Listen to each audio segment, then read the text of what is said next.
Dulu Rasulullah dan para sahabat mempersiapkan diri dengan cara yang sebaik-baiknya, mempersiapkan diri baik dalam konteks yang terkait dengan ilmu tentang berpuasa itu sendiri. Itulah karenanya kajian-kajian tentang tarhib Ramadan, menyambut tanpa Ramadan.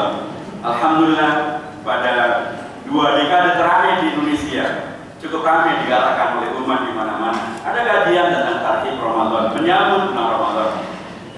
Maksudnya apa? Maksudnya adalah agar ketika kita kemudian nanti akan bertemu dengan bulan Ramadan, tetapi kita sudah mempunyai informasi yang memadai tentang bagaimana harus menyambut bulan Ramadan, bagaimana harus mengisi bulan Ramadan, bagaimana berpuasa yang baik dan benar, mana yang boleh dilakukan dan mana yang tidak boleh dilakukan. Bukan sekedar boleh dan tidak, tapi bahkan mana yang kemudian lebih utama dilakukan dan lebih utama untuk tidak dilakukan.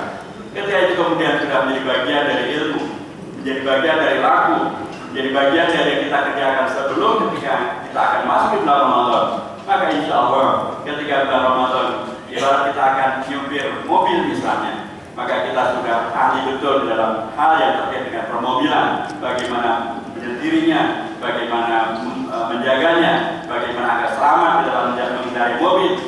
Dan itu pastilah memerlukan persiapan, pastilah memerlukan pembiasaan. Dan inilah yang dahulu Rasulullah biasakan, yang persiapkan dengan para sahabatnya. Sehingga ketika kita masuk ke Ramadan, kita sudah tahu persis bagaimana kita mengisi bulan Ramadan. Apa yang boleh, apa yang tidak boleh, apa yang seharusnya dilakukan, apa yang seharusnya ditinggalkan, apa hikmah daripada bulan Ramadan, karena apa saja harus kita upayakan supaya kita betul-betul bisa bukan hanya menyambut bulan Ramadan, tapi betul-betul dapat berkah daripada kehadiran bulan Ramadan.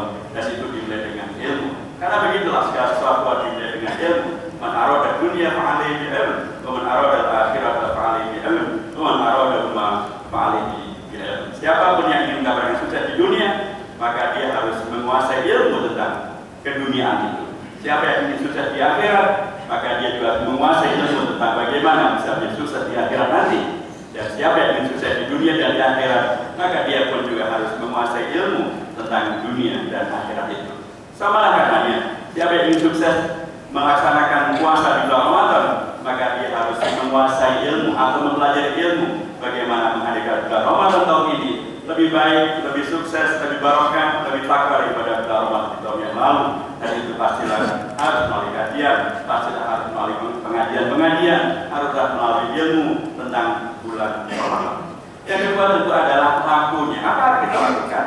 Para ulama banyak memberikan arahan. Salah satu di antaranya adalah mereka sampaikan yang termasuk paling baik dalam konteks mempersiapkan diri di bulan Ramadan adalah memperbanyak zikir, dan zikir yang paling utama adalah memperbanyak istighfar. Karena kalau kita memperbanyak istighfar, maka mudah-mudahan Allah SWT mengabulkan istighfar kita, permohonan ampun kita. Dan dengan cara itu, bila Allah mengabulkan istighfar kita, maka segala yang akan kita lakukan menjadi mudah. Segala yang akan kita lakukan menjadi sesuatu yang akan mendekatkan kepada apa yang Allah kehendaki, termasuk yang terkait dengan bulan Ramadan. Memperbanyak zikir maksudnya adalah memperbanyak amal soleh, memperbanyak amal sunnah. Amal-amal sunnah yang kita lakukan tentu akan kemudian membuat kita menjadi semakin takarub kepada Allah SWT, semakin membuat kita menjadi semakin dekat kepada Allah SWT. Dan itu adalah sesuatu yang luar biasa, akan terkait dengan selama 1 bulan Ramadan kita menyelenggarakan ibadah puasa. Dan bila itu terjadi, maka kita akan menjadi tidak asing, tidak aneh, bukan hanya tidak lapar dan tidak haus, tapi tidak aneh untuk kemudian mengisi bulan Ramadan dengan pekerjaan-pekerjaan yang sepenuhnya adalah taat kepada Allah SWT, baik yang terkait dengan masalah ibadah mahdoh, ibadah yang murni, maupun ibadah istimaiyah, ibadah sosial, silaturahim kita, saling dukung-mendukung, saling jaga-menjaga, saling mengingatkan tentang kebaikan, dan mengingatkan tentang kebaikan di waktu yang akan datang.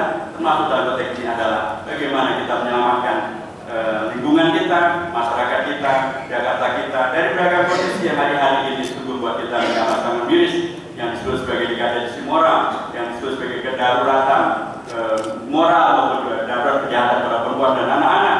Hari-hari ini begitu luar biasa, sangat mengerikan.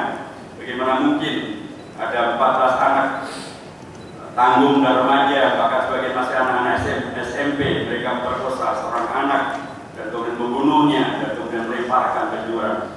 Di Bogor kemarin seorang pekerja membuat batu bata memperkosa seorang anak perempuan usia 2,5 tahun sampai mati.